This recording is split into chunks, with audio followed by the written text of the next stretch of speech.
let's talk about hiding or displaying layers. So we have our indicates layer visibility button or icon right here. It's the eyeball. So by clicking the eyeball, and you've seen me do this already many times, I'm able to turn on and turn off layers. Easy as that. Rearranging layers. So again, I've got a lot of stuff going on here. I click and drag, and when I'm dragging, you will see a bold line visible between the two layers. That indicates where this is going to land. So there we go. I can place it wherever I want in my stacking order.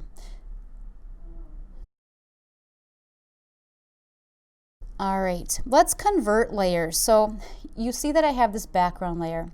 I also have a smart layer here from something that I had opened from a separate document, and I got a smart object thumbnail by doing that. So let's first look at this background layer. We talked about background layer being always at the bottom of the stack, not editable.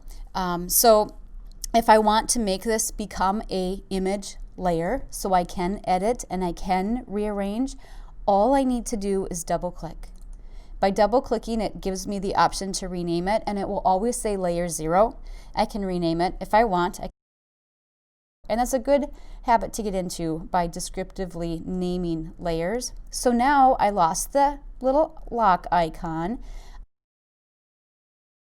And so now I'm free to move. This is now a regular image layer, and you can see me moving it. Now the visibility of my objects, because of the stacking order, I'm on top of all of these other objects now, so I don't see them.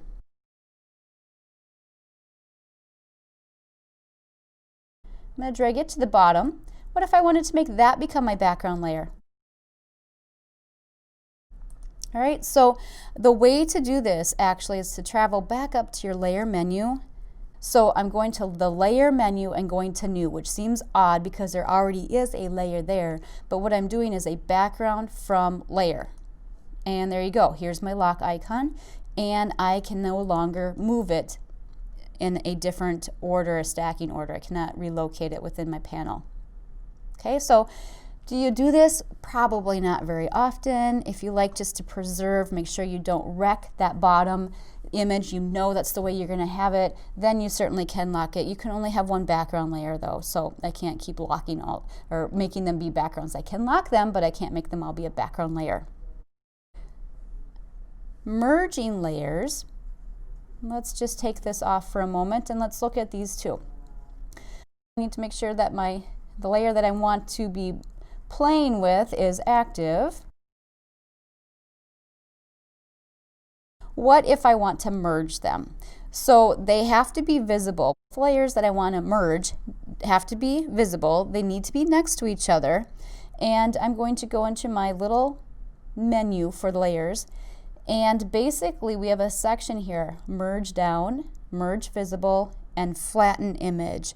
So merge down will merge these layers. So now they're merged.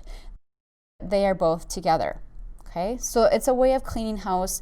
If you know that these two pieces will not need to be edited individually, you know, you can merge them and do a little house cleaning. That would be one option. The other option, I'm going to choose to merge visible. Now they don't have to be next to each other when you merge visible. It'll merge all of the visible layers into one. And so you can see that now my text actually became part of that, and all of these pieces. I'm going to undo. You do get a chance to undo that, and you have your history as well, but if I were to save that, I would not be able to undo it. So you got to be careful with that. And the last option that was out is to flatten the image, and what that would do is merges everything, smashes it together. Any not visible layers, you'll be asked if you want to just delete those. So it's a way that you can compress if you need to. Last resort, I would not recommend it. Okay?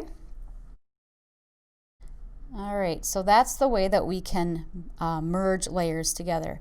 Renaming layers. So I have the option of naming a layer as soon as I create it, but what if I want to rename it after the fact? So easy to do. Basically, you're just going to double click right on the text on that layer, and I'm able to change it. So So if I wanted to rename this one, I can select it, I can highlight it, I can rename it, and basically just clicking off of it will apply it.